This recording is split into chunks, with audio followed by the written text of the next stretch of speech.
அன்பான சொந்தங்கள் அனைவருக்குமே வணக்கம். பரபரப்பா போயிட்டு இருக்க கார்த்திகை தீபம் சீரியலை நாளைக்கு மிஸ் பண்ணிடாதீங்க. அதாவது நம்ம ரேவதி கண் முழிச்ச உடனே நம்ம கார்த்திகை பார்த்து நீங்க யாரு அப்படின்னு கேட்டாங்க.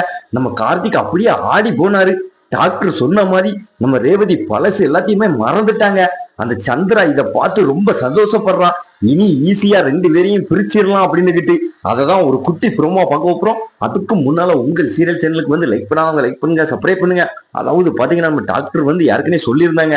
அதாவது அவங்களுக்கு ஆபரேஷன்லாம் நல்லபடியா முடிஞ்சிட்டு அவங்க கண் முழிச்ச உடனே அதாவது அவங்க பழசெல்லாம் மறந்துருப்பாங்க தரையில அடிப்பட்டதுனால.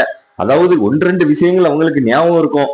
அதாவது ஒன்று ரெண்டு பேரை அவங்களுக்கு தெரியலாம், ஒன்று ரெண்டு பேரை தெரியாமையும் போகலாம் அப்படின்னு சொன்னோடனே நம்ம ராஜராஜன் வந்து நம்ம கார்த்திக் கவலையா இருக்கிறத பார்த்து நீங்க கவலைப்படாதீங்க மாப்பிள்ள, அதாவது எங்க எல்லாத்தையும் ரேவதி மறந்தாலும் உங்களை மறக்க மாட்டா அப்படின்னு சொன்னாங்க. நம்ம கார்த்திக் வந்து தைரியமா இருந்தாரு.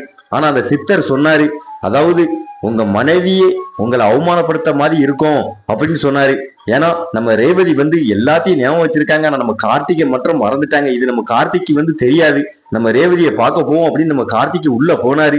ஆனா நம்ம ரேவதி வந்து எல்லாருமே எனக்கு தெரியுது, நீங்க எங்க அம்மா சித்தி எங்க அக்கா தங்கச்சி, ஆனா இது யாரு அப்படின்னு கேட்டாங்க. நம்ம கார்த்திகை பார்த்து நம்ம கார்த்திக் அப்படியே ஆடி போனாரு. அதுக்கடுத்து பாத்தீங்கன்னா அந்த சந்திரா வந்து ரொம்ப சந்தோஷப்படுறா. அதாவது இது வந்து நம்ம உங்களுக்கு சொந்தக்கார பையனாமா, உனக்கு அடிபட்டவனு நீ பார்க்க வந்திருக்கான் அப்படின்னு அந்த சந்திரா வந்து ஒரு குண்டை தூக்கி போட்டா.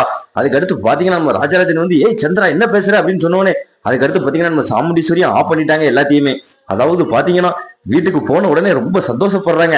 அதாவது அந்த சந்திரா வந்து அக்கா இனி ஈஸியா ரெண்டு பேரையும் பிரிச்சிடலாம், அந்த டிரைவர் பையில வீட்டை விட்டே நம்ம அனுப்பிடலாம். நம்ம ரேவதி வந்து அதாவது அந்த டிரைவர் பையில யாருண்டே தெரியல அப்படின்னு சொல்லிட்டு அடிப்பட்டதுனால இது ஒரு வகையில் நமக்கு நல்லதா போச்சு அப்படின்னு சொல்றாங்க. அதாவது பரபரப்பா போயிட்டு இருக்க எபிசோட வந்து மிஸ் பண்ணிடாதீங்க. மறக்காம நம்ம சேனலுக்கு வந்து லைக் பண்ணாங்க லைக் பண்ணுங்க, சப்ஸ்கிரைப் பண்ணுங்க.